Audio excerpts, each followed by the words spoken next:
오늘 우리에게 주신 하나님의 말씀을 함께 보도록 하겠습니다. 마가복음 5장 25절부터 34절까지 말씀입니다. 마가복음 5장 25절부터 34절까지 말씀입니다. 저 한 절 여러분 한 절 교독하고 마지막 절은 합독하도록 하겠습니다.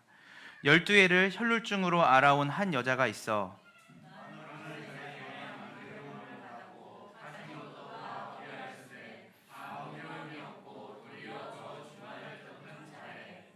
예수의 소문을 듣고 무리 가운데 끼어 뒤로 와서 그의 옷에 손을 대니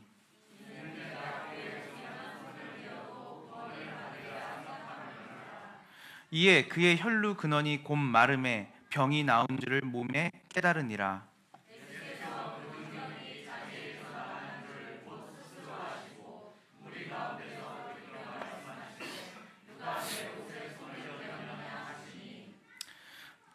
제자들이 여짜오되 무리가 에워싸 미는 것을 보시며 누가 내게 손을 대었냐 물으시니까 하되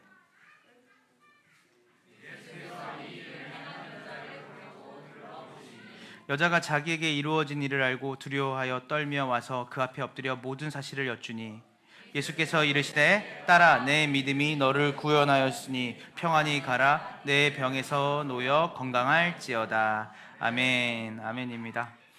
네, 저명한 기독교 작가인 필립 얀시라는 사람이 있습니다. 그 필립 얀시는 수십 권의 이제 책을 쓴 작가이기도 하고 저널리스트이기도 해요. 근데 이 사람이 이제 조지아주 애틀란타에서 태어나서 미국 남부에서 자랐는데요. 그 미국 남부는 여러분이 잘 아는 것처럼 이 바이블 벨트라고 하는, 그러니까 근본적으로 뿌리부터 그 기독교 신앙을 가졌던 그 문화 속에서 이 필립 얀시는 자라게 됩니다. 그래서 그 교회의 특징, 그 바이블 벨트라고 하는 그 지역에 묶여 있던 그 교회들의 특징이 뭐냐면 늘 사랑과 은혜에 대해서 이야기를 많이 한다는 거예요. 우리 사랑해야 됩니다. 하나님의 은혜를 우리가 잊지 말아야 됩니다. 근데 정작 이를 경험하는 것은 어려운 곳이었다고 해요. 얀시는 항상 하나님의 사랑과 은혜를 얘기하지만 정작 이를 경험하기 어려운 곳이었다고 그는 자기의 자서전에 얘기하죠. 백인에게는 관대하지만 흑인에게는 가혹한 곳, 거리낌 없이 교회 안에서 교회 바깥에서 인종차별이 자행되는 곳. 이 때문에 얀시는 추후에 늘 농담처럼 하는 말이 뭐였냐면 나는 그곳을 떠난 후에 교회로부터 해독되는 회복이 일어났다라고 얘기합니다. 가장 은혜와 사랑을 얘기하는 곳에서 가장 인종차별이 일어나고, 사랑을 얘기하는 곳에서 가장 증오를 많이 보고 사람을 배제하는 것을 보고 자란 사람이었던 거죠. 그래서 그의 책의 내용들은 대부분 오 놀라운 하나님의 은혜, 그리고 나의 고민 나의 사랑 교회. 그래서 항상 실질적으로 우리가 말하는 은혜와 사랑이 우리의 삶에 경험되어지는 공동체에 대한 갈망이, 또 그리고 성경에서 말하는 하나님의 은혜가 인종차별과 빈부격차, 정치적인 이데올로기를 넘어서 우리에게 값없이 주어지고 또 차별 없이 주어진다는 것을 그는 여러 권의 자기의 책에서 역설합니다. 오늘 본문을 보니까요, 어떤 여인이 나타나냐면 혈루증 걸린 여인이 등장합니다. 우리 함께 말씀 보도록 해볼까요? 자, 우리 함께 보도록 하겠습니다. 우리 25절입니다. 마가복음 5장 25절 준비 시작. 12해를 혈루증으로 앓아온 한 여자가 있어. 자, 혈루증이 뭘까요? 잘 이렇게 교회를 처음 오시거나 잘 이렇게 혈루증에 대해서 잘 들어보지 못한 분들은 이 증세를 잘 모를 건데요. 그러니까 여성에게만 있는 병인데 그 하혈이 멈추지 않는 겁니다. 사실은 일정 기간 동안에 하혈을 하는 것은 크게 문제가 되진 않지만 이 하혈이 멈추지 않는 상태, 특별히 유대 사회에서는 피는 생명을 상징하는 것이었거든요. 그렇기 때문에 그 피가 땅에 떨어지거나 아래로 흐르게 되면 생명이 빠져나간다고 느꼈기 때문에 그들은 부정하다고 생각을 했습니다. 그래서 생리적으로 정기적으로 여성들은 이 하혈을 하는데 이 하혈이 멈추지 않는 상태로 계속 지속된다는 것은 어마어마한 삶의 결핍이 있었겠죠. 고통이 있었고, 특별히 이 혈루에 걸린 여인들의 특징은 뭐였냐면 자기의 인생과 삶이 단순히 육체적인 고통을 넘어서 그 유대인 동족 사회에서 사람답게 취급받지 못하는 상태였어요. 우리가 레위기 15장 25절부터 27절을 한번 볼게요. 레위기 15장 25절부터 27절입니다. 준비 시작. 만일 여인의 피의 유출이 그의 불결기가 아닌데도 여러 날이 간다든지 그 유출이 그의 불결기를 지나도 계속되면 그 부정을 유출하는 모든 날 동안은 그 불결한 때와 같이 부정한즉 그의 유출이 있는 모든 날 동안에 그가 눕는 침상은 그에게 불결한 때의 침상과 같고 그가 앉는 모든 자들도 부정함이 불결할 때의 부정과 같으니 그것들을 만지는 자는 다 부정한즉 그의 옷을 빨고 물로 몸을 씻을 것이며 저녁까지 부정할 것이다. 자, 그래서 이 혈루증을 걸린 여인을 우리가 쉽게 설명하자면 그 여인이 그 하혈을 하는 중에 그 하혈을 하는 그때에는 그 여인이 만지는 것 다른 사람 만지면 돼요, 안 돼요? 안 돼요. 왜냐하면 만지는 물건도 뭐하니까 불결해졌으니까. 그리고 그 여인이 접촉하는 사람 어떻게 돼요? 그 사람도 불결해지는 거예요. 그래서 이 여인이 가지고 있는 육체적인 고통도 말로 표현 못하겠죠? 왜냐하면 하혈이 멈추지 않는 상태에서 계속 몸에서 피가 빠져나가는 거예요. 그러니까 사실은 남모를 고통이죠. 자기 자신만 가지고 있는 그 멈추지 않는 하혈 때문에 온몸에 생기가 빠져나가는 같은 그런 육체적인 질병에 있었고요. 두 번째로는 더 참을 수 없는 고통은, 내적 고통은 뭐였냐면 그 여인이 만지고 접촉하는 모든 것들마다 이 유대인의 율법에 의하면 뭐 하는 거예요? 부정해지는 거예요. 그러니까 여러분 한번 생각해 보세요. 여러분들이 유출병에 걸렸다는 것을 주변 사람 잘 모를 거예요. 왜냐하면 이 여인처럼 여러분들이 만약 유출병에 걸렸다면 숨겼겠죠. 꽁꽁꽁. 그렇지만 이 여인의 마음에는 혹시나 내가 유출병에 걸렸다는 사실을 누군가가 알았을 때, 내가 어디 음식점에 갔거나 내가 누군가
의미가 성경 안에 있습니다.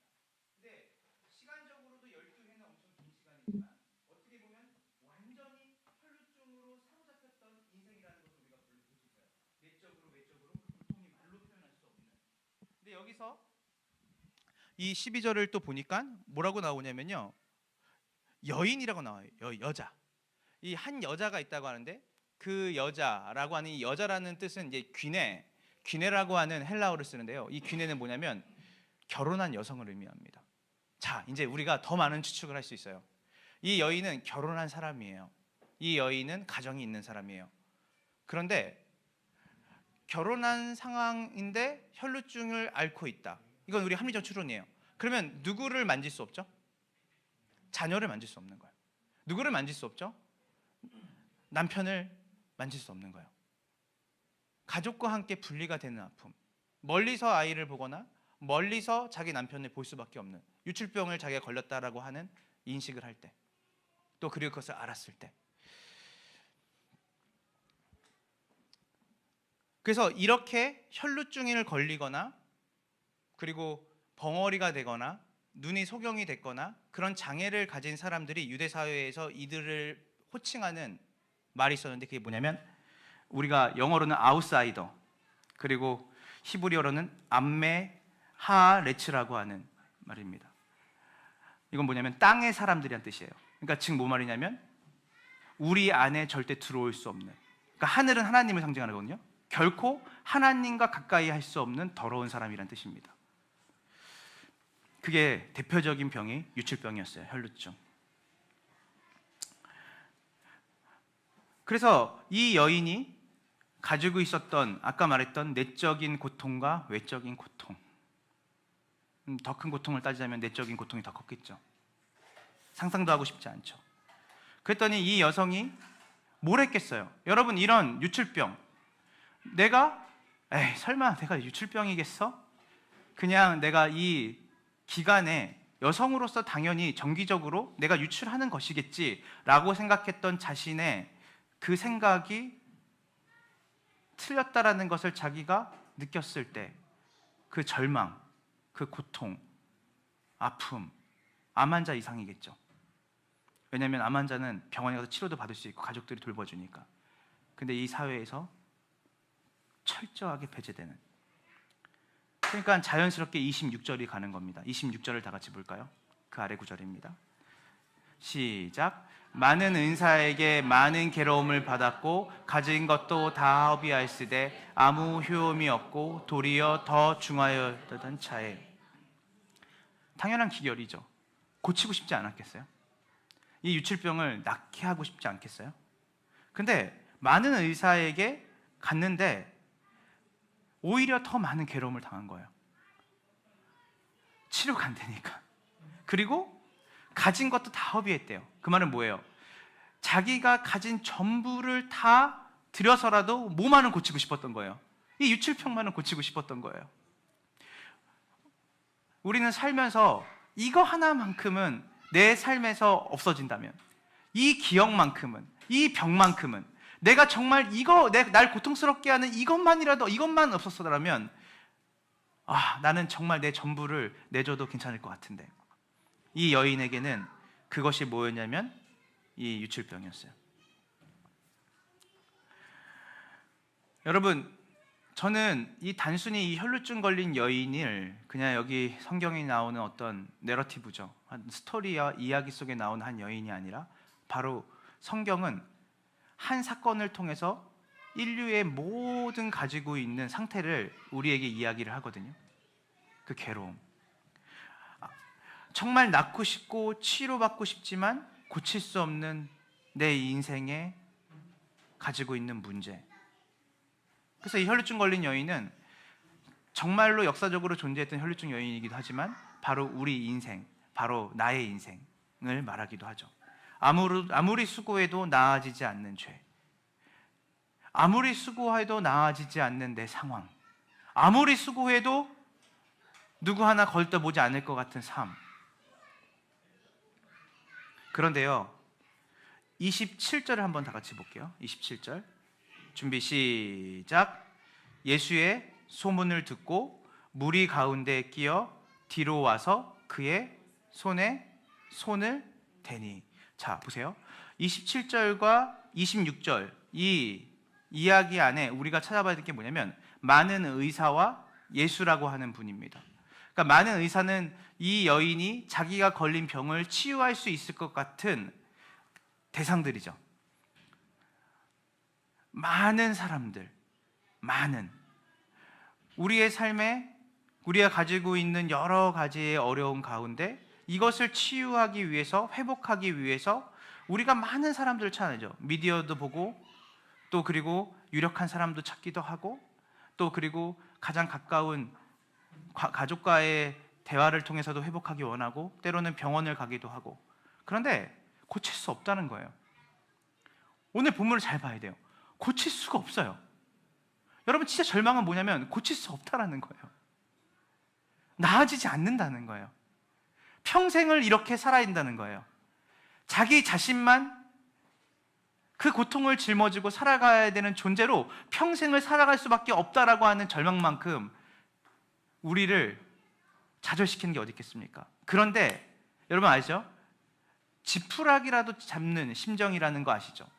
그런데 이 여인에게 오히려 아무런 효험도 없고 도리어 더 중하여졌던 차에 27절에 자연스럽게 예수의 소문을 듣게 됩니다. 우리가 지난 시간에 그 삭개오에 대한 이야기를 했었어요. 삭개오가 예수님이 여리고에 왔다는 이야기를 듣고 어디에 올라갔죠? 돌무화과 나무에 올라갔죠. 그래서 우리는 어쩌면 삭개오가 예수님을 바라고 예수님을 만나고 싶어하는 그 삭개오의 몸부림이 예수님과 삭개오의 만남을 성사시킨 것 같지만, 사실 우리가 예수님을 놓치면 안 된다고 했잖아요. 예수님은 누구시죠? 하나님이세요. 하나님의 속성은 뭐라고 했죠? 전능하시고 전지하세요. 그러니까 예수님이 우연히 삭개오를 만난 게 아니라, 삭개오가 자기가 만나고 싶어서 예수님을 만난 게 아니라, 이 모든 각본과 연출을 누가 하셨다는 거예요? 예수님이 하신 거예요. 그래서 여리고로 예수님이 들어가셨을 때, 그 큰 도시인 여리고에 들어갔을 때 예수님의 눈에는 누구밖에 안 보였던 거예요? 삭개오만 만나게 되었던 거예요. 삭개오라는 대상을 만나러 간 거예요. 수많은 군중이 아니었어요. 그래서 삭개오의 이름을 부르죠. 오늘도 마찬가지예요. 27절을 보면 예수의 소문을 듣고 무리 가운데 끼어 뒤로 와서 그의 옷을 선호했어요. 우리는 보면 이렇게 생각할 거예요. 와, 이 여자 열심히 대단하네. 아니, 아웃사이더 주제에 이거 걸리게 되면 돌팔매를 당하거나 죽을 수밖에 없는 상황인데, 이 여자, 와, 진짜 용감하게 갔구나. 맞잖아요. 유칠병에 걸리면 그 군중 사이에 있으면 돼요, 안 돼요? 안 돼요. 왜냐하면 그 여자가 닿고 만지는 모든 것들, 부지 중에 그 여인이 건드린 모든 것들이 뭐가 되니까? 부정해지니까. 유대인들은 얼마나 깨끗하고 정결한 거를 얼마나 율법적으로 잘 지켰는지 몰라요. 그렇기 때문에 이 여인이, 유칠병에 걸린 여인이 이 군중 사이에서 옷깃을 스치거나 자기를 접촉하거나 그러면 이 여인은 바로 끌어다가 즉각적으로 심판을 받았을 거예요. 근데 이 여인을 우리가 27절에 보니까 이 여인이 무리 가운데 끼어들어요. 그리고 누구의 옷에 손을 대요? 예수님 옷에 손을 대요. 그런데 이 과정 속에서 우리가 살펴봐야 되는 게 뭐냐면, 이 여인이 뭘 들어요? 예수의 소문을 듣고 해요. 이걸 생각해야 돼요. 여러분, 이 듣는다는 것은 사실은 우리가 귀를 열어서 듣는 것 같지만, 성경은 자주 듣다라는 말이 나와요. 근데 그 듣다의 앞에 나오는 게 뭐냐면, 성령께서 그의 귀를 여사, 성령께서 그의 마음을 여사 깨닫게 하시고 듣게 하셨다라고 얘기를 해요. 우리는 일면 우리가 귀를 확장해서 우리의 귀를 열어서 듣는 것 같지만, 이것을 들리게 하신 이가 있다라는 거예요. 여러분, 우리는 미디어의 홍수 속에 살아요. 여러분들은 차를 타고 가거나 길거리를 가거나 또 그리고 여러분이 평상시에 일상을 보내면서 여러분은 늘 들으면서 살아요. 다양한 소리를 들어요. 다양한 정보를 들어요. 근데 여러분의 귀에 콕콕콕 꼽히는 정보들이 있잖아요. 이거 예전에도 들었던 건데 왜 오늘 유독 들리네? 이거 진짜 어떻게 저렇게 많이 시끄러운 데 있었는데 내가 어떻게 그걸 정확히 들었지?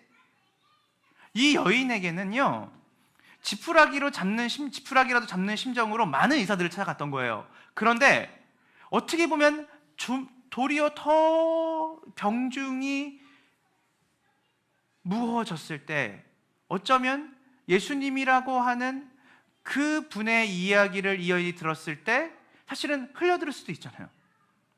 흘려들을 수 있어요. 왜냐면 많은 의사에게 실망을 했기 때문에 어차피 나는 못 고칠 수 있어. 그런데 이 여인의 마음에 불타는 갈망이 또 생기는 거예요. 야, 들었어? 사람들이 수근거리는 소리를 들었겠죠. 같이 섞이진 못하고 그 사람들이 얘기하는 소리를 먼 발치에서 듣는데 들리는 거예요. 그 자칭 하나님의 아들이라고 하는 예수라는, 알잖아, 그 마리아의 아들, 요셉의 아들, 신부는 미천한데 그가 자신이 하나님의 아들이라고 하는데, 그를 만나는 자마다 살아나는 역사가 있대. 그를 만나는 자마다 병이 낫더래. 그를 만나는 자마다 소망을 얻더래. 근데 이 여인이 많은 의사에게 실망하고 가진 것도 한 푼도 없는 이 여인이 그 얘기를 듣는데 포기할 만도 한데 자기 안에 불타는 갈망이 드는데, 그것은 개인적으로 몰래 은밀하게 의사를 만나는 게 아니라 그 군중 사이에, 수많은 군중이 운집하는 곳에 내가 껴서 그분의 옷자락이라도 만지면 좋겠다 라고 하는 갈망이 생기는 거예요. 여러분, 우리가 어떤 사람들에게 우리가 교회를 오라고 하거나 어떤 사람에게 예수님을 전하거나 하는 이 부분이 왜 중요하냐면요, 들려야 되는 것이에요. 우리는 전하는 것이에요. 듣게 하시는 분은 하나님이세요. 저는 여러분이 대단한 것, 그리고 뭐 교회에 뭐 어떤 걸 잘하는 게 아니에요. 교회는 사람을 강요하는 것이 아니에요. 그렇지만 교회가 강요하고 교회로 와라라고 하는 말이 아니에요. 근데 중요한 건 뭐냐면, 교회가 얼마나 소망이 있는 곳인지는 여러분 얘기해야 되는 것이에요. 그 사람의 귀를 여시고 그 사람의 마음을 깨닫게 하시는 이는 누구세요? 하나님이세요. 근데 이 여자가 그것을 무리 가운데 끼어 들어와서 그의 옷에 손을 댔어요. 자, 성경은 얼마나 재밌냐면, 옷에 손을 댔는데 우리는 사실은 이 여인의 마음을 성경이 얘기해 주지만 정확히 모르잖아요. 얼마나 절박함을 가졌는지. 근데 그 절박함이 얼마나 큰 절박함이었냐면, 얼마나 불타는 갈망이었냐면 28절 한번 볼게요. 28절 준비 시작.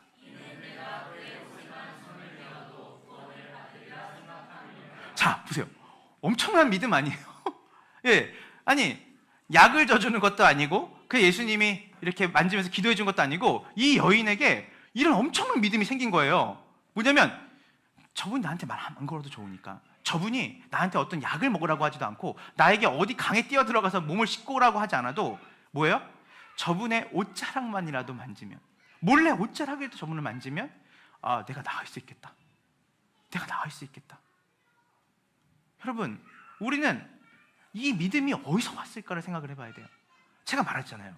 이 믿음은 여인이 가지고 있는 적극적인 사고방식이나 그 여인이 오늘 내가 한번 들어서 내가 갑자기 내 마음에 어떤 나도 모르는 확신이 드는 거예요. 나도 모르는 믿음이 드는 거예요. 이거는 조엘 오스틴이나 수많은 자기 개발을 말하는 사람들의 긍정의 힘이나 적극적인 사고방식이 아니에요. 밖으로부터 들어온 믿음이에요. 이 여인이 자기가 그냥 나 왜 오늘 왜 이러지? 내가 수많은 의사들에게 실망을 했고 그들이 제조해준 모든 약들을 먹어봤고 내가 모든 것을 허비해서 해봤는데 안 됐는데, 오늘 이상하게 군중 사이에 끼어들 수 있는 믿음이 생기고, 그리고 그 믿음에 어떤 믿음이 있냐면, 내가 그분의 옷자락이라도, 스치는 옷자락이라도 만지면 난 나을 것 같아.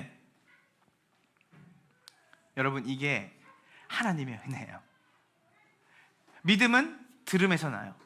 이 여인은 어떤 대단한 신학적인 엄청난 이신칭이나 예수님의 신성이나 이런 거 하나도 몰라요. 여러분, 우리가 놓치지 말아야 될 게 뭐냐면요, 주님이 우리가 믿음을 갖게 할 때 엄청난 신학적인 지식이나 성경 지식으로 믿음을 주시는 게 아니에요. 여러분, 여기 제가 여쭤볼게요. 여러분, 교회 처음 나왔을 때, 여러분 기도하러 왔을 때, 예배드리러 왔을 때, 여러분 하나님의 영광과 온 열방과 민족 가운데 주님이 찬양받게 합당하신다라는 그 간격을 가지고 이 교회 오셨어요? 여러분, 그 교회를 교회 다니기 시작하셨어요? 그렇지 않으실 거예요. 다 어떤 거예요? 질병이 있거나 마음의 고통이 있거나 살 소망이 없거나 내 힘으로는 안 될 것 같은 그 절망 가운데 지푸라기라도 짚는 심정으로 살아가는 속에서 누군가가 가르치게 하는 거죠. 야, 교회 한번 가봐. 마음 평안해지더라. 야, 너 요즘 되게 많이 힘든데 찬양이라도 한번 들어볼래? 야, 나 얘기하는데 우리 목사님 설교 한번 들어봤으면 좋겠다. 평상시 같으면 아랑곳하지 않는데 내 마음에 그런 갈망이 드는 거예요. 우리는 대단한 믿음을 가지고 오는 게 아니라 내가 가지고 있는 어떤 필요, 내가 가지고 있는 어떤 결핍, 그 아픔과 낙심과 좌절을 가지고 우연하게 교회를 가게 되거나 고통 가운데 교회를 가게 돼요. 그래서 기독교 신앙의 시작은 여러분이 바라고, 여러분이 기대하고, 여러분의 결핍과 상처와 아픔으로부터 기독교의 신앙은 시작이 됩니다. 그런데 중요한 거는 여러분이 어떤 마음과 어떤 생각으로 가져오는 건 상관없어요. 중요한 건 뭐냐면 그 방향이 예수님께로 있냐는 거예요. 예수님께로 있다면 그분이 여러분의 결핍과 여러분의 상처와 아픔을 붙드시고 결국은 그분이 누구신지를 긴 시간을 통해서 더 선명하게 알아가는 여정을 갖게 하신다는 거예요. 여러분, 한번 따라해 보시겠어요? 기적이 믿음을 낳지 않는다. 믿음이 기적을 낳는다. 아멘입니까? 수많은 사람들이 예수님이 이루신 기적을 봤어요. 오병의 사건을 봤어요. 그리고 예수님이 이루신 일들을 봤어요. 물리적으로 병든 자가 낫는 걸 봤어요. 근데 그 사람들이 예수님의 모습을 봐봤어요. 그 사람들이 예수님을 떠났어요. 기적은 믿음을 낳지 못합니다. 믿음이 기적을 낳는 거예요. 내가 평상시에 내가 어떤 기적을, 내가 저걸 뭘 보게 되면 내 믿음이 생기겠지가 아니라 저분이라면 나도 모르는 내 안으로부터 나오는 것이 아니라 외부로부터 들려오는 그 얘기가 내 안에 뭔가 확신이 되는 거예요. 저기 가면 좀 살 수 있을 것 같은데, 나 기도 한 번도 안 했는데 그 예수님이라는 분에게 너무 힘들다고 기도 한번 해볼까? 라고 하는 마음이 생기는 거예요. 근데 그 기도를 하는데 마음이 평안해져요. 그 기도를 하는데 난 이분을 잘 모르는데 이분이 나를 아신다라고 하는 인식을 하게 돼요. 그래서 그렇게 우리의 신앙이 시작이 돼요. 고통과 낙심과 결핍과 좌절 속에서. 이 믿음이 어디서부터 왔죠? 나로부터 온 게 아니에요. 하나님이 우리를 그때 그 시간에 하나님에 대한 이야기를 듣게 하시고, 한 번도 나는 경험해보지 못하고 인격적인 만남을 해보지 못했던 그 존재를 내가 호기심으로, 때로는 지푸라기로 잡는 심정으로 만나게 되는 것이에요. 그래서 만졌어요. 그래서 29절을 볼게요. 이 여자의 속마음이 내가 그의 옷에만 손을 대어도 구원을 받으리라 생각을 하고 이제 만진 거예요. 29절 볼게요. 준비 시작. 예.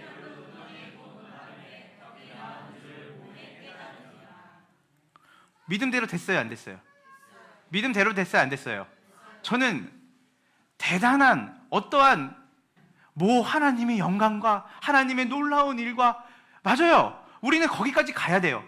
하나님이 하나님 되시면 아는 데까지 가야 돼요. 그러나 중요한 건 뭐냐면 이 여인이 가졌던 믿음은, 우리가 볼 때, 목회자인 제가 볼 때, 저 정도의 믿음, 그냥 신유에 대한 믿음은, 저 불교도 있고 이슬람교도 있고 다 있는데 굳이 고작 저런 믿음으로 예수님께 나갈 수 있단 말이야? 라고 제가 생각할 수 있을 것 같아요. 그런데 오늘 예수님이 치유하시고 고치시고 이 여인을 구원할 때 쓰는 믿음은 어떤 믿음이냐면, 나 진짜 너무 고통스러운데, 나 정말 죽고 싶은데, 이거 내가 어떻게든 회복하고 싶은데 회복되지 않는데, 그냥 어디서 들은 얘기인데 내가 저분 직접적으로 얼굴 만나면 내 혈루병인 거 걸리면 안 되니까, 혈루병 걸렸다는 것을 사람들이 알면 안 되니까 그냥 아무도 모르게 옷자락에 이런 거죠.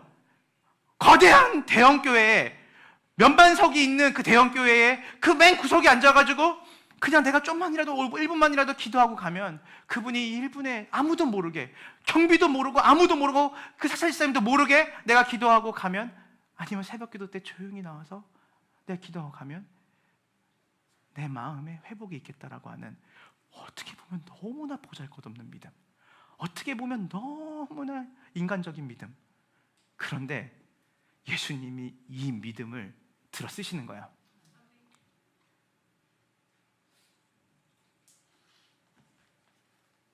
내가 그의 옷에만 손을 대어도 구원을 받으리라 생각했어요. 29절. 그리고 진짜로 잡았어요. 아무도 모르게 잡았어요. 여인만 알았어요. 이것을 어떻게 잡았는지 모르겠어요. 이렇게 움켜잡았다면 모든 사람이 알고, 예수님 주위에 있던 제자들이 늘 예수님 경호원처럼 다녔거든요. 알았지 않겠어요? 진짜 티 안 나게 잡았어요. 티 안 나게 잡았어요. 그런데 그 믿음이 응답이 됐어요. 그의 혈루 근원이 곧 마름에 병이 나은 줄을 몸에서 깨달았어요. 여러분, 복음과 성경이 말하는 복음이 뭐라 그랬어요? 하나님의 통치와 하나님의 구원이에요. 근데 여러분, 복음과 심리학이 다른 게 뭔지 아세요? 여러분, 심리학 아시죠?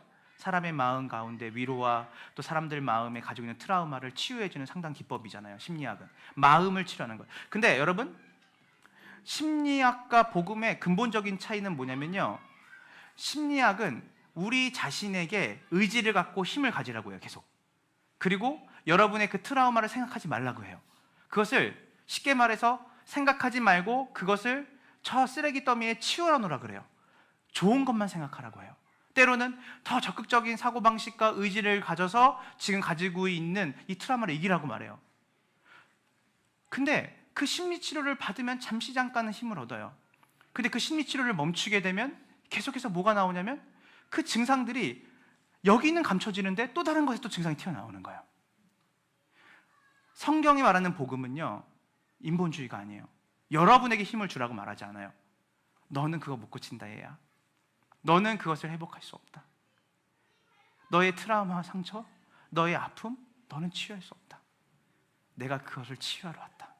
내가 너를 그 어둠에서 구원하러 왔다. 그 레디컬이라고 하는 그 기독교 서적이 있는데요, 베스트셀러죠. 그것을 쓴 목사님이 데이비드 플래시라는 목사님이에요. 그 목사님이 여러 종교 지도자들과 디스커션을 하게 됩니다. 이분들이 너무나 매너 있는 거예요. 우리가 어차피 다 산 타는 거 아니겠습니까? 우리가 산을 등산하다 보면 정상에 오르게 되면 당신도 날 만나고 나도 당신을 만나고, 그리고 정상에서 우리가 목적하는 바를 만나니까 결국은 뭐를 얘기하는 거냐면, 어차피 우리가 어디가 진리다 말할 필요 없이 우리가 어느 산꼭대기에 오르면 우리가 믿는 신이 다 똑같은 신이니까 우리 열심히 우리 신앙의 수련을 각자가 열심히 해서 정상에서 만납시다, 이렇게 된 거예요. 해탈하자는 거예요. 그랬더니 데이비드 플랫이 그런 얘기를 했어요. 그분들한테, 그 티벳의 승려들과 그렇게 우리가 다 똑같은 신앙이니까 어쨌든 지금은 다른 것 같지만 정상 꼭대기에 가면 우리가 만나는 신은 다 같으니까 싸울 필요 없다라고 하는 그분한테 데이비드 플래시 이렇게 얘기했어요. 뭐라고 했냐면, 제가 믿는 복음은 다릅니다. 제가 믿는 복음은요, 우리가 그 정상에 올라갈 수 없는 연약하고 부족한 존재라고 얘기해요. 그래서 그 정상에서 내가 믿는 신이 내려와서 우리를 만나고 우리를 구원했다라고 하는 것이 기독교입니다라고 얘기했어요. 우리가 가지고 있는 신과 능력으로 우리가 정상 꼭대기에 올라가서 그 신을 만나는 게 아니라, 올라갈 힘이 없고 올라갈 수 없는 존재를 위해 친히 그 산 아래로 내려와서 우리에게 손 내미신 하나님, 그것이 제가 믿는 복음입니다. 여러분이 생각하는 것과 다릅니다라고 얘기했어요. 그랬더니 그분들이 하는 말이, 그런 신이 어디 있습니까? 그런 신이 어디 있습니까?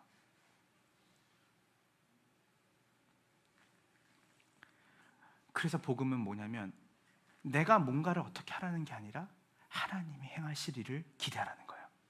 하나님이 행하신 일을 믿으라고 하는 거예요. 이 여인이 29절에 그의 혈루 근원이라고 있어요. 근원이 곧 말하면 뭘까요? 증상 치유가 아니라는 거예요. 여러분, 증상은 뭐죠? 우리가 피가 나면 피를 닦는 것이 증상을 치유하는 거예요. 우리가 뭔가 화가 나면 화를 가라앉히기 위해서 내가 다른 일로 이 화를 가라앉히는 거, 스트레스를 푸는 걸로. 근데 여러분, 이건 증상 치유예요. 기독교의 복음은요, 근원 치유로 가요. 여러분, 정말 피가 난다면 그 피를 멈추게 하는 게 중요한 것이지 피를 닦는 것이 아니에요. 심리학은 우리 보고 계속 닦으라고 얘기해요. 근데 복음은 뭔지 알아요? 우리가 가진 고통과 아픔을 직면하게 만들어요. 제가 기독교 신앙이 정말 경이롭고 놀랍다고 생각하는 게 뭐냐면요, 너 아프냐? 아픈 거 고만바가 아니에요. 그 아픔의 근원과 중심으로 하나님 날 데려가세요. 그리고 그 근원과 아픔의 중심에 있는 죄의 문제와 악의 문제를 주님이 깨트리세요. 이 여인이 가지고 있는 그 혈루의 근원이 말랐어요. 피를 닦아준 게 아니에요. 기저귀를 채워준 게 아니에요. 그 여인의 혈루 근원이 말랐어요. 그 여인은 잠시 고통을 잊는 치료가 아니라 완전한 치료를 예수님께 받은 것이에요. 여러분, 더 놀라운 것을 얘기할까요? 여러분, 원래는 이 부정한 사람, 이 아웃사이더들이 누군가를 만지거나 사물을 접촉하면 이것이 뭐 하게 되죠? 부정하게 되잖아요. 근데 이 여인이 누굴 만졌어요? 지금 예수님을 만졌잖아요. 그러면 예수님이 부정해져야 되잖아요. 맞아요, 안 맞아요? 맞잖아요. 법대로 하면 부정한 여인이 예수님을 만졌어요. 그럼 예수님이 부정해져야 되잖아요. 여러분, 이게 복음이 가지고 있는 능력이에요. 여러분이 어떠한 죄를 가지고 있든, 여러분이 어떠한 삶을 살았든, 어떠한 상처를 가졌든, 여러분의 삶에 어떤 비교의식을 갖고, 여러분의 삶에 어떠한 부모로부터 억압을 받고, 때로는 여러분이 살아왔던 삶 속에서 어떤 트라우마를 가졌던, 사람은요, 그 이야기를 하고, 사람은 그런 아픔을 얘기하면 그 사람이 뭐라고 말하냐면, 나한테 그런 얘기 좀 그만해. 나까지 병들겠어. 너의 그 더러움이 나한테까지 오는 것 같아. 너의 그 어두움이 나까지 전이가 되는 것 같아. 사람은 우리를 고칠 수 없어요. 사람은 우리를 변화시킬 수 없어요. 근데 역설적인 일이 일어나는 거예요. 부정한 여인이 만지는 모든 것들이 부정해지는데, 예수님을 만졌는데 예수님은 부정해지지 않아요. 오히려 여인을 깨끗게 하는, 여인을 거룩해 하는 놀라운 일이 벌어지는 것이에요. 오늘 여러분이 어떠한 상태든 어떠한 위치든 어떠하게 살았는지 저는 잘 몰라요. 근데 한 가지 확실한 것은 무엇이냐면, 예수님께 나아오면 여러분이 가진 어떠한 무게나 어떠한 상처도 어떠한 아픔도 그분을 잡으면, 그분 앞에 가지고 나오면 조금도 그분은 오염되지 않고, 그분은 조금도 더러워지지 않고 역설적으로 여러분을 깨끗게 하는 놀라운 은혜가 여러분의 삶 가운데 있게 될 줄을 믿으시기 간절히 소망합니다. 30절을 봅시다. 30절을 같이 볼게요. 준비 시작. 예수께서 그 능력이 자기에게서 나간 줄을 곧 스스로 아시고 무리 가운데 돌이켜 말씀하시되 누가 내 옷에 손을 대었느냐 하시니. 자, 여러분, 이건 너무 재밌는 일이에요. 예수님이 모르셨을까요? 자, 다시 얘기할게요. 예수님은 누구? 하나님. 하나님은 속성을 두 가지 가지고 있다고 했죠? 뭐예요? 전지와 전능이에요. 저는 이런 걸 보면서 저는 말씀을 연구하면서 피식 웃어요. 이런 거 있잖아요. 선우가 어디 갔지? 맨날 숨어요. 문 열면 삑삑 숨으면 애들이 다 숨어 있어요. 셋 다. 다 숨어요. 다 보여요. 다 보여. 선우만 머리 이렇게 다 보이고, 뭐 사랑이는 엉덩이 보이고, 막 기쁨이는 막 이렇게 옷 보이고 다 보여요. 그런데 제가 뭐라 그래요? 어디 있지? 어디 있지? 어디 있지? 어디 있지? 자, 이제 여기에 숨겨져 있는 복음이 가지고 있는 인격성이 있어요. 예수님이 딱 그 능력이 자기에게 나간 줄을 아셨어요. 그래서 이렇게 말해요. 누가 내 옷에 손을 댔냐? 라고 얘기해요. 여인은 뭐 하고 싶었어요? 숨기고 싶었잖아요. 여인은 아무도 몰랐으면 좋겠다 싶었잖아요. 그런데 예수님은 뭐 하시냐면 그 여인을 찾으시는 거예요. 드러내시는 거예요. 제가 말했잖아요. 심리학은 감추고, 심리학은 우리를 잠시 잠깐의 고통에서 놓아주는 걸로 하지만, 복음은 뭐라 그랬어요? 우리의 근원을 치료한다고 했잖아요. 그 여인이 늘 사람을 피해 다녔고 늘 자기가 가진 병에 대한 치유와 회복을 갈망했지만 나을 수 없는 여인. 그래서 사람들이 그 여인을 땅의 사람, 하나님과 전혀 관계가 회복될 수 없는 장애우, 질병을 가진 사람을 했다고 했잖아요. 근데 주님이 이 행동은 뭘 묘사하는 걸까요? 어딨냐? 그때 군중들이 다 집중하는 거예요. 왜냐하면 예수님을 보려고 수많은 사람들인데 예수님이 누가 내 옷에 손을 댔냐? 하고 되게 오버하셨을 거예요. 야, 누가 내 옷에 댔냐? 쟤한테 물어보지 않았을 거예요. 누가 내 옷에 손을 댔느냐? 했더니 사람들이 누구야? 누구야? 다 봤겠죠. 근데 31절에 이렇게 볼게요. 31절, 제자들이, 가장 측근에 있던 제자들이 이렇게 말했어요. 시작. 제자들이 여짜오되 무리가 에어싸 미는 것을 보시며 누가 내게 손을 대었느냐 물으십니까 하되. 그랬더니 제자들이 이렇게 말한 거예요. 쉬운 성경을 보면 이렇게 했어요. 이렇게 많은 사람들이 밀어 제끼는데 아니 그냥 부지 중에 누가 됐나 보죠. 근데 그걸 우리한테 여쭤보면 저희가 어떻게 압니까? 이렇게 말한 거예요. 모르겠습니다. 이렇게 많은 사람들이 있는데. 근데 32절을 보니까 예수께서 또 32절 다 같이 볼게요. 시작. 예수님이 자기 주변을 둘러보셨는 거예요. 근데 여러분 둘러보시는데 그 여자가 있는 근방을 이렇게 계속 보셨겠죠. 예수님 아셨으니까 누군지. 그랬더니 33절을 다 같이 볼게요. 준비 시작. 여자가 자기에게 이루어진 일을 알고 두려워하여 떨며 와서 그 앞에 엎드려 모든 사실을. 자, 이제 주님의 의도가 여기서 나와요. 주님이 주님이 왜 찾았을까요? 여인과 예수님이 첫 번째 인격적인 관계를 맺기 원하셨어요. 여러분, 주님은 우리의 병과 우리의 삶의 결핍을 채워주는 어떤 요술을 붙이니가 아니에요. 여인은 어쩌면 예수님과의 인격적인 만남, 주님이 나를 알고 내가 주님을 아는 이런 친밀한 관계를 여인은 생각하지 않고 단순히 자기의 병을 고치고 자기의 마음에 자기가 가지고 있는 환경을 좀 더 개선시켜주고 낫게 해주는 존재로 예수님이 갔을 거예요. 그죠? 그런데 예수님이 원하셨던 건 뭐냐면 이 여인과의 대화였어요. 이 여인과의 교제였어요. 저는 이게 세상이 말하는 신과 우리가 믿는 하나님과 다른 점이라고 생각해요. 세상이 믿는 신은 피조물들과 관계를 맺지 않아요. 명령할 뿐이에요. 그리고 자기가 원하는 바대로 뭔가 이렇게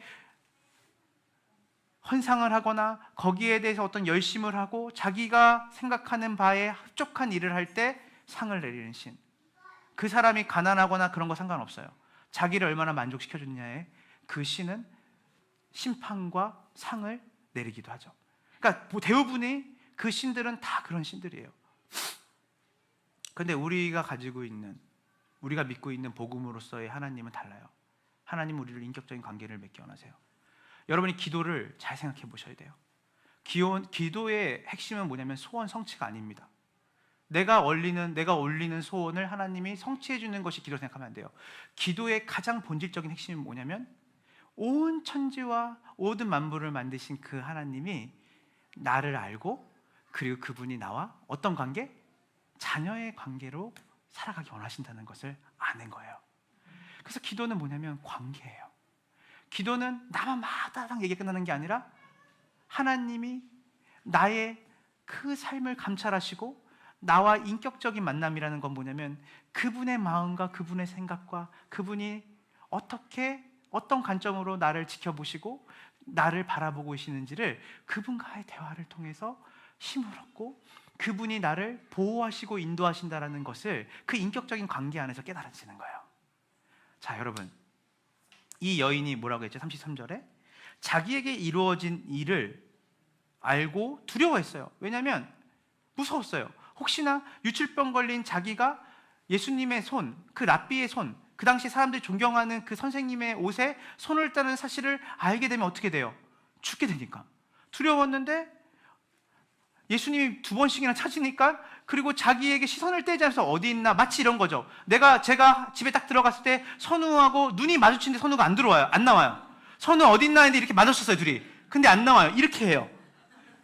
근데 자기가 나중에는 나와요. 왜냐면 알고 있으니까. 알고 있다라는 걸 확실히 인지를 하는 거예요.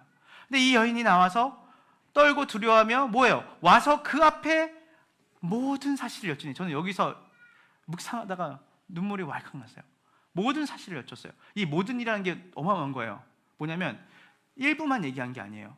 뭐냐면 자기가 어떻게 살아왔고 어떻게 여기까지 왔고 자기가 어떠한 고통과 아픔을 감내하면서 삶을 살아왔는지를 모든 것을 얘기했어요. 모든 것을 얘기했어요. 파편적으로 얘기하지 않았어요. 모든 사실을 여쭈었어요. 예수님이 수많은 군중을 아랑곳하지 않고 그 여인이 하는 얘기가 얼마나 흘렀는지 모르겠어요. 그러나 그 여인이 자기의 고통과 아픔을 자기가 왜 여기까지 와서 예수님이 손에 옷자락을 만졌는지에 대한 롱 스토리를 최대한 숄트로 얘기하려고 했겠죠. 그렇지만 결코 짧지 않았다고 생각해요. 모든 것이라고 했으니까. 모든 군중들이 그 자리를 주목했을 거예요. 웅성웅성했을 거예요. 근데 예수님의 눈은 그 여인이 말하는 입술에 있지 않았어요. 제가 신대원 다닐 때 기독교 상담학을 배우는데 그때 교수님이 그 미국에 있는 암센터에서 암 환자들을 상담하는 분이었는데 그분이 저희 학교 대학원의 상담센터 센터장으로 오셨거든요. 근데 그분이 첫 시간에 이 얘기를 했어요.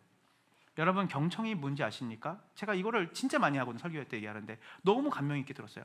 여러분 경청이 뭔지 아십니까? 라고 했을 때 어떤 전도사님이 이랬어요. 경청은 사람을 존중해서 잘 듣는 거죠. 그 사람의 말을. 그랬더니 이분이 웃으면서 아니라고 했어요. 경청은 잘 듣는 게 아니라 그 이야기를 하는 그 사람의 마음을 보는 거래요. 이 여인은 자기 얘기를 입으로 얘기한 거예요. 정보를 준 거예요. 근데 주님은 뭘 보셨죠? 그 여인의 마음을 봤어요. 이게 잘 안 돼요, 우리는. 그래서 그 사람이 말하는 말의 인포메이션만 우리는 가지고 분별을 해요. 판단을 해요. 근데 저렇게 얘기할 수밖에 없는 저 사람의 마음은 어떨까? 예수님이 그 여인이 이때까지 살아왔던 그 여인의 고달픈 인생을 주님이 정보로 들은 게 아니에요. 그 여인의 마음을 다 아셨어요. 여러분, 굿 윌 헌팅이라는 유명한 영화 있거든요. 굿 윌 헌팅.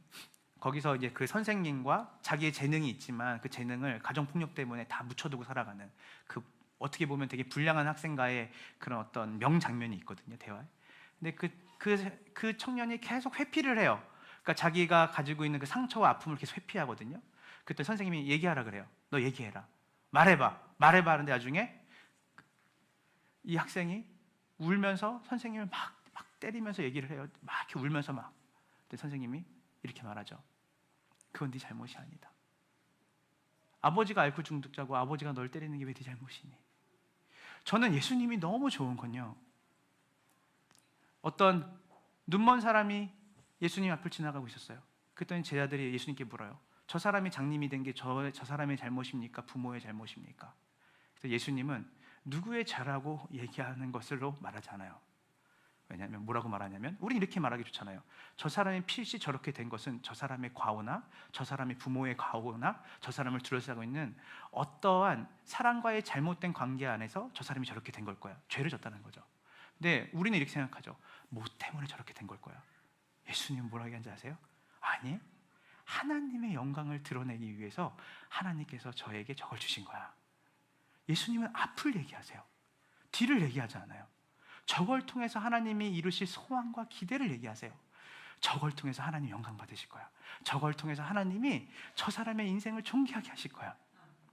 이 여성의 얘기를 하는 이 여성의 그 고통스러운 마음을 예수님이 괴롭히시는 게 아니라 그 여인이 살아왔던 그 삶의 아픔과 고통을 과거로부터 끄집어내시는 거예요, 예수님이.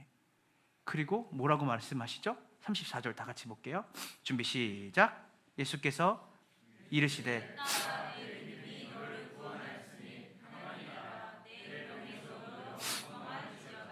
아멘. 여기서 따라 평안히 가라라고 하는 말은 뭐냐면요, 샬롬, 우리가 그러잖아요. 샬롬, 우리 기도회 때 말하잖아요. 샬롬 나잇. 이 샬롬이 뭐냐면 평안이거든요. 평안. 여러분, 편안과 평안이 달라요. 편안은요, 편리예요. 편리. 내가 여기 이렇게 서서 설교하는데 의자가 있으면 편안한 거죠. 근데 평안은요, 환경과 관련돼 있지 않아요. 편안은 환경과 관련돼 있거든요. 여러분, 우리는 편안한 삶을 평안한 삶이라고 착각하면 살아요. 예수님이 만약에 우리에게 좀 더 편한 삶, 문명의 이 길을 이용하고 내가 내 몸이 좀 더 고달프지 않는 편안한 삶으로 죽으러 오셨다면 이럴 거예요. 편안을 내가 너에게 줄게라고 얘기했을 거예요. 근데 주님이 이 여인에게 뭐냐면 평안히 가라라고 얘기해요. 우리 요한복음 14장 27절을 볼게요. 요한복음 14장 27절입니다. 요한복음 14장 27절에 다 같이 읽어볼게요. 준비 시작. 평안을 너희에게 끼치노니 곧 나의 평안을 너희에게 주노라. 내가 너희에게 주는 것은 세상이 주는 것과 같지 아니하리니 너희는 마음에 근심하지도 말고 두려워하지도 말라. 자, 예수님 뭐라고 했죠? 뭘 주러 오셨다고 했죠? 평안을 주러 왔다고 해요. 이 샬롬이라는 말은요, 한번 따라해 보세요. 관계 용어. 그러니까 샬롬은 관계예요. 관계. 근데 누구와의 관계가 되게 중요하잖아요. 이 샬롬은 바로 하나님과의 관계의 용어예요.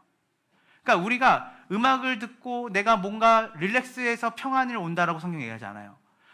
아담이 타락한 이후로 온 세상이 죄로 말미암아 깨어져 있어요. 관계가 틀어진 거예요. 원래 하나님께서 우리를 보실 때 보시기에 좋았더라 했고 모든 창조 세계가 하나님이 보실 때 보기 좋았어요. 근데 그것이 하나님과의 관계가 깨어지면서 모든 것이 인간 세상에서 적이 됐어요. 사람과 사람이 양육강식이 시작이 되고 자연은 사람에게 재앙을 주기도 하고 사람은 자연 세계를 착취하기도 하고, 그래서 이 모든 것이 비틀어지고 깨어진 상태, 그 깨어진 상태를 원래대로 돌려놓으려면 뭐가 필요해요? 회복이 필요한 것이에요. 어떤 회복이 필요해요? 관계 회복이 필요해요. 사람과의 사람의 회복이 필요한 게 아니에요. 관계 회복이 있는 게 아니에요. 하나님과 창조주와 피조물의 관계가 회복이 돼야 되는 거예요. 사람과 사람의 관계로 회복이 되는 게 아니라 하나님과 관계가 회복된 그 사람을 통해서 사람의 관계가 회복이 되는 거예요. 여자가 평안히 가라 했을 때 우리는 단순히 병 고쳐서 좋겠다라고 했지만 주님이 말씀하신 건 뭐냐면 너가 이제는 하나님과의 바른 관계가 회복된 사람으로 살게 될 거다. 이제는 네가 사람들 눈치 보고 사람들과 비교하지 않고 온 세상을 만드신 그 하나님의 사랑 안에 거하는 참된 평안을 얻게 될 것이다. 항상 기뻐하라. 범사에 감사하라. 범사라는 말은 뭐예요? 모든 것에 감사하라는 거예요. 어떻게 모든 것에 감사할 수 있지? 얼타임이에요. 모든 시간이에요. 어떻게 항상 기뻐할 수 있지? 어레이즈, 늘이잖아요. 기쁠 때나 슬플 때나 우리가 있을 수 있잖아요. 근데 다 기쁘래요. 그냥 우리가 어떤 일을 당해 다 감사하래요. 어떻게 그럴 수 있죠? 윤리적으로, 도덕적으로, 상식적으로 이해가 안 돼요. 그런데요, 왜 그렇게 말씀하셨냐면요, 진짜 감사는 하나님과의 관계에서 나오는 거기 때문이에요. 진짜 항상 기뻐할 수 있는 거는 인생의 희노애락이 있는 게 아니라 하나님과의 관계에 내가 바르게 있으면 내가 모든 상황에서 기뻐할 수 있다라고 얘기하는 거예요.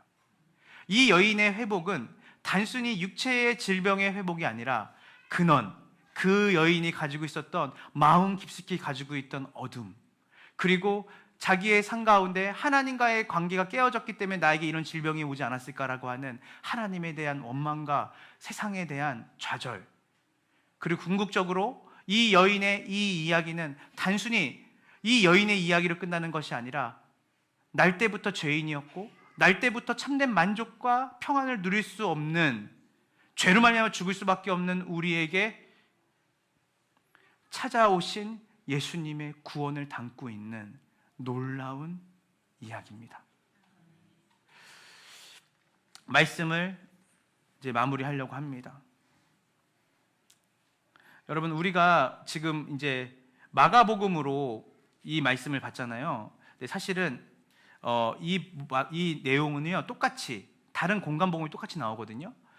마태복음에도 나오고 누가복음도 이 얘기가 나옵니다. 근데 제가 왜 마가복음을 가지고 이야기를 했냐면, 마가복음이 이 여자의 이야기를 좀 더 상세하게 기록했기 때문에 마가복음으로 제가 설교를 했지만, 사실은 마태복음 9장에도 이와 똑같은 혈루증 걸린 여인을 마태의 시각에서 쓰거든요.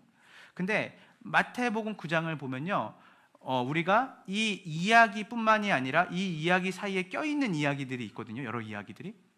그러니까 우리가 볼 때 이 이야기를 우리가 자세하게 집중적으로 이 여인의 이야기를 보고 싶을 때는 마가복음을 읽으면 되지만, 전체적인 맥락에서 이 여인의 이야기가 결국 의도하는 것은 무엇인가를 더 자세히 살펴보려면요, 우리가 마태복음을 보면 또 더 넓게 볼 수 있는 장면이 있어요. 마태복음 9장에 이 혈루증 걸린 여인의 이야기와 더불어서 그 짧은 구절 안에 누가 나오냐면요, 죽은 여자아이에 대한 이야기가 나와요. 그리고 혈루증 걸린 여인이 그 다음에 나오고요. 그 다음에 뭐예요? 소경에 대한 이야기가 나와요. 그 다음에 벙어리에 대한 이야기가 나와요. 자, 제가 얘기했죠. 여기 나오는 사람들이 다 특징이 뭐라고요? 땅의 사람들이었어요. 근데 그 마태복음 9장에서 뭘 얘기하냐면 이거 얘기하는 거예요. 그 당시에 유대인들의 특권차, 지도자들은 이들에게 관심을 당연히 갖지 않았죠. 왜냐하면 평범한 사람들 관심을 갖지 않았기 때문에. 그런데 성경은 조금도 우리에게 허튼 말을 말하지 않거든요. 다 이유가 있어요. 죽은 여인, 죽은 여자아이, 혈루증, 소경, 벙어리, 이 사람들을 다 모아서 뭐라고 하냐면 땅의 사람들, 하나님께 속할 수 없는 사람들, 그리고 배제받아야 마땅한 사람들. 그런데 예수님은 그들에게 관심을 기울이셨어요. 유독. 그리고 마태복음 9장에는 소경에게는 새 시력이, 벙어리에게는 새 말이, 병자에게는 새 건강이, 죽은 자에게는 새로운 생명이 주어져요. 제가 무엇을 말하고 싶냐면요, 예수님이 아니고는 치료가 되지 않아요. 예수님이 아니고는 회복될 수 없어요. 예수님이 아니고는 구원을 받을 수 없어요. 여러분, 주님이 이렇게 말했어요. 평안이 가라 했어요. 이 말은 언어로 직역하면 이거예요. 평화 속으로 가라요. 평안 속으로 가라. 그래서 뭐냐면 그냥 지금부터 네가 이제 완벽한 슈퍼맨이 돼서 더 이상 이제 고통받지 않는 삶을 살 거야가 아니에요.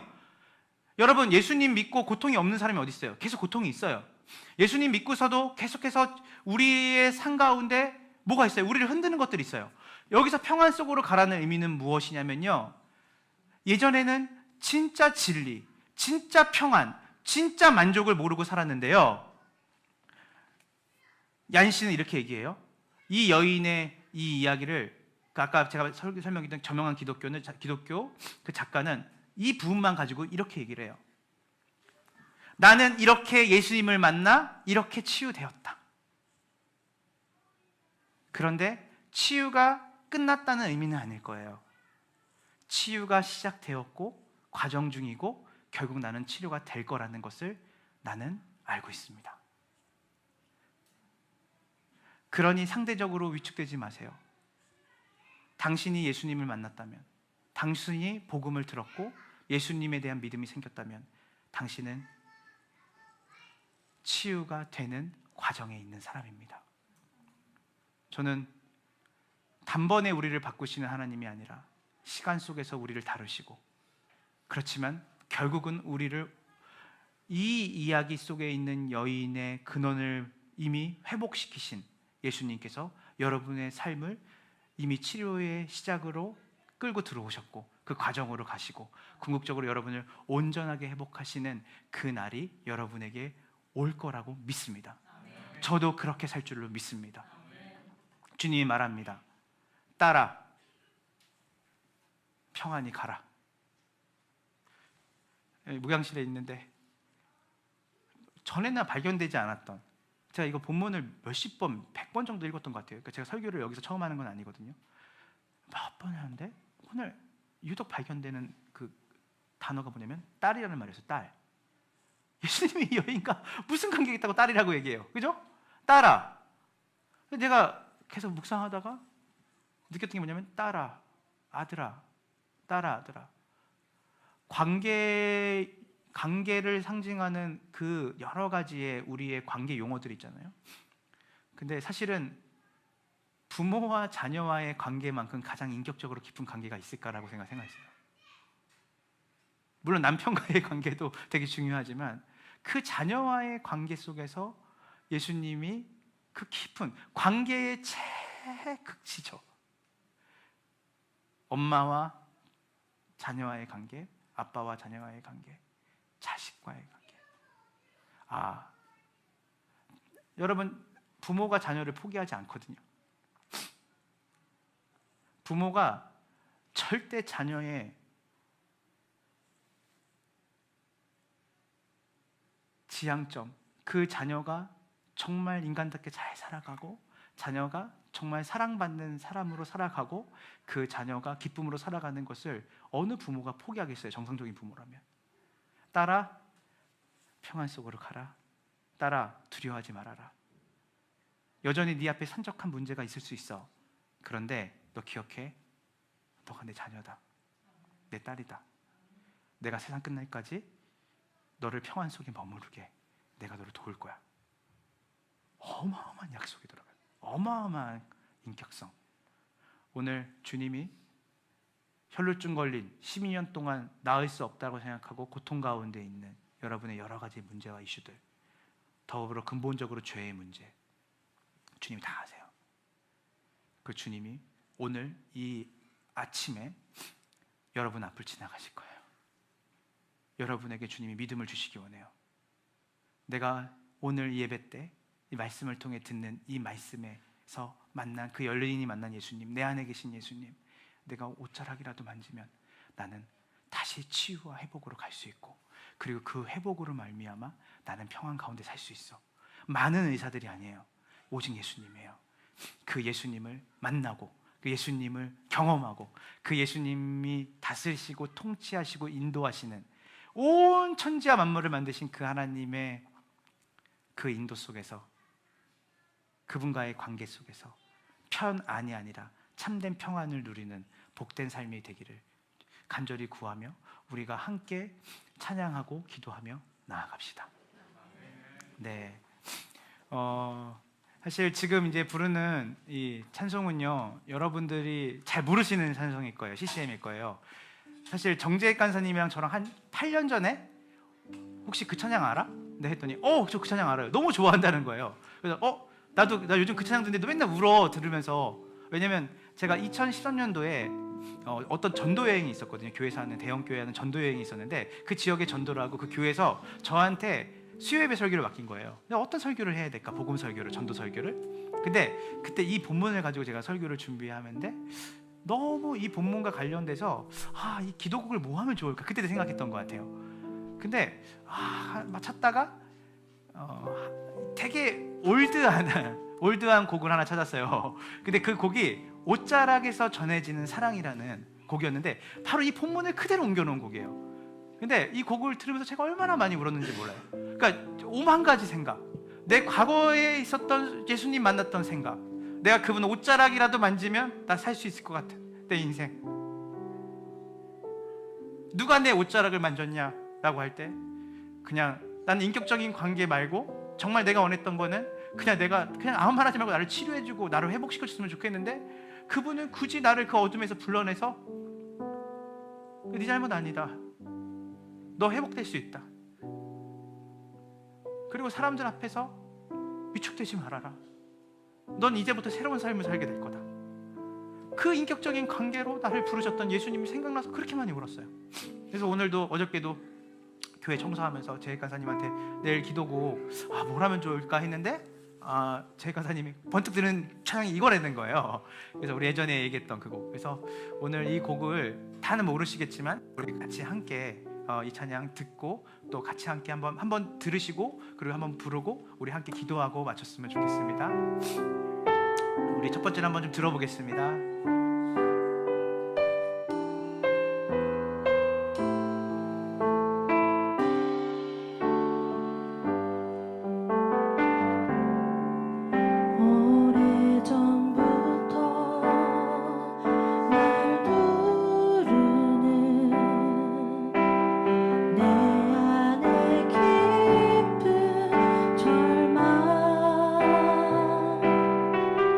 아무 희망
바라보시네. 날 바라보시네.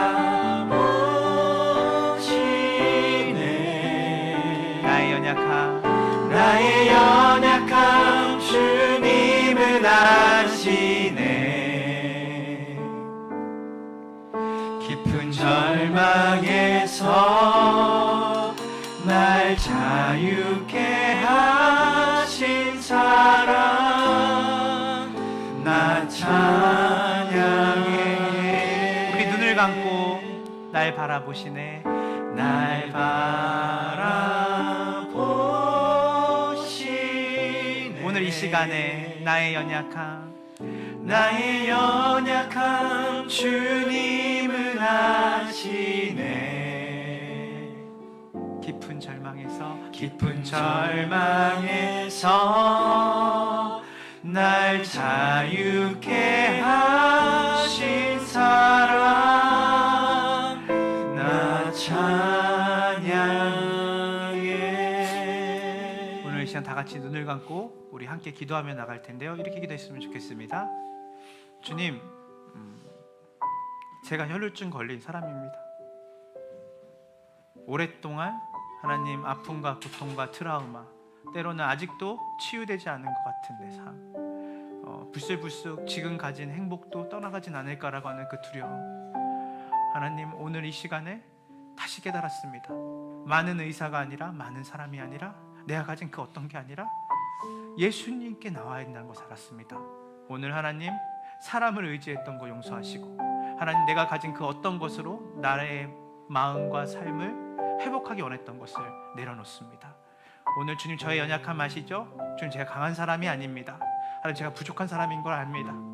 근데 이 부족함과 강하지 않은 것들을 다른 사람들이 알까봐 두려웠습니다. 그리고 제가 얼마나 주님 죄인인 거 아시죠?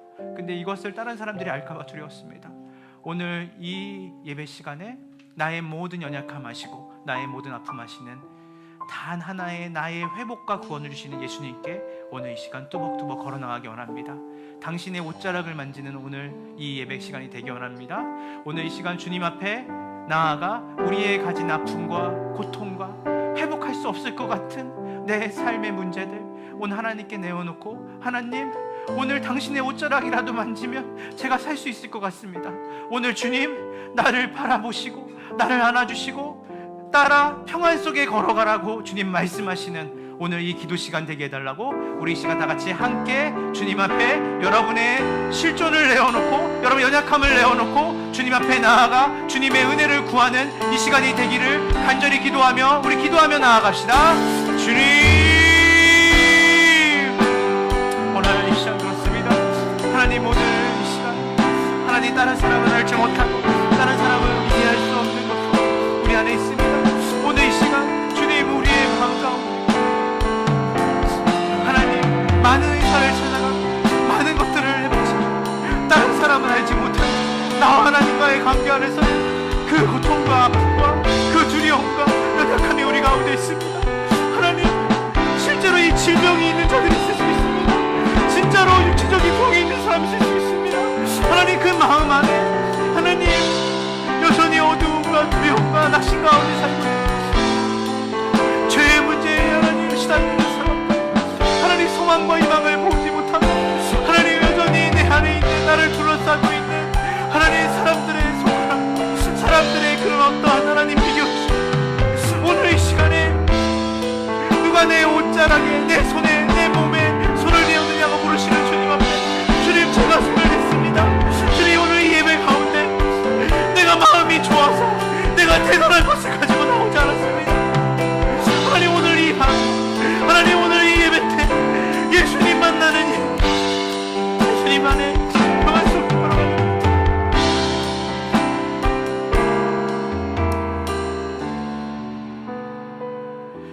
우리 시간 마지막으로 한 가지 기도했으면 좋겠습니다. 우리 함께하는 교회입니다. 저는 바랄 건데 함께하는 교회의 성도님들이 오는 성도님들이 저는 큰 교회 바라지 않습니다. 이 공동체성이 있었으면 좋겠어요. 그래서 이 교회 안에서 여러분들이 자녀도 낳고 손자 손녀도 보시고 또 그리고 대를 이어서 신앙의 유산이 여기서 아름답게 꽃피는 교회가 됐으면 좋겠습니다. 그러려면 우리가 다른 누구가 아니라 하나님과 함께하는 교회가 되어야 됩니다. 사람과 먼저 함께하기 전에 하나님과의 관계가 회복되어야 돼요. 그래서 그 하나님과 함께함으로 평안 속에 걸어가는 것을 늘 매주마다 늘 삶 속에서 경험하는 우리 함께하는 교회가 되기 원합니다. 오늘 이 시간 마지막 기도할 때 하나님, 이 교회가 사람으로 만족하는 교회, 또 사람과의 관계에서 주님 회복을 원하는 교회가 아니라 하나님을 만나는 교회, 하나님과 함께함을 경험하는 교회가 되게 하여 주시옵소서. 그래서 우리가 밖에 나가 사람들에게 확장하는 일을 하기 전에 우리가 먼저 이웃과 함께하기 전에 하나님과 함께하는 교회, 하나님으로부터 평안을 얻는 교회 되게 해달라고, 매 예배 때마다 매 우리 성도 간의 교제들을 통하여서 하나님이 함께 하시는구나, 하나님이 우리 가운데 계시는구나, 하나님 아니면 말로 설명할 수 없는 회복이 이 교회에 있구나, 치유가 있구나, 하나님이 아니라면 설명할 수 없는 그 값없이 우리에게 주신 그 은혜가 이 공동체에겐 있구나, 그것을 경험하고 그 은혜를 흘려보내고 그 사랑을 흘려보내는 하나님과 함께함으로 그것들을 보여주는 교회 되게 해달라고, 우리 이 시간 다 같이 마지막으로 기도하고 마치겠습니다. 하나님, 우리 교회가 하나님과 함께함으로 그 하나님의 사랑과 하나님의 은혜를 보여주는 교회가 되기 원합니다. 하나님과 함께하는 교회, 하나님과 동행하는 교회, 하나님의 그 사랑을 경험하는 교회, 예배 때마다 하나님이 선명하게 보이는 교회, 찬양할 때마다 하나님을 선명하게 예배하는 교회, 하나님을 경배하는 교회, 하나님 사역자들과 우리 성도들이 또 그리고 이곳에 오는 모든 사람들이 정말 그 하나님의 은혜와 사랑을 하나님으로부터 경험하고 예배를 통해 감격과 기쁨이 있게 하시고 하나님으로부터 오는 그 하나님의 놀라우신 사랑과 은혜를 맛보는 교회 되게 하여 주소서. 하나님과 함께하는 교회, 하나님의 강력한 임재를 경험하는 교회 되게 하소서. 하나님으로부터 오는 그 사랑과 은혜가 이 교회에 보여지게 하여 주시옵소서. 은혜와 사랑을 이야기하고 하나님 정죄와 비난을 쌓는 교회가 아니라 은혜와 사랑이 하나님으로부터 경험이 되어지고 그것을 흘려보내는 교회 될 수 있도록 인도하여 주시옵소서.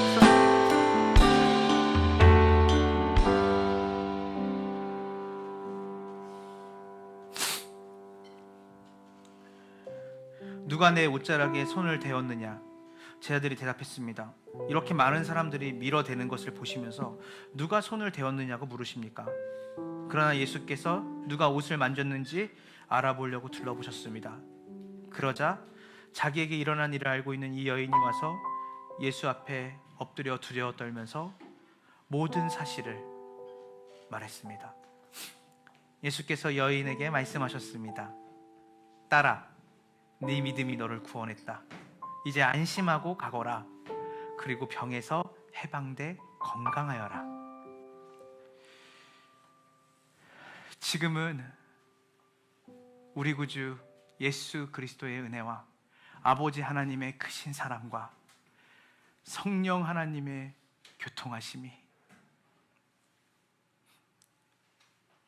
그분의 옷자락에 손만 대도 나을 거라고 하는 그 믿음을 갖고 하나님께 예배하며 그분의 삶에 내 삶을 포개고 그분이 주신 평안과 위로를 맛보길 원하는 함께하는 교회의 모든 성도들의 가정과 그들의 삶과 그들의 장래와 미래 위에 지금으로부터 영원까지 함께 있을지어다.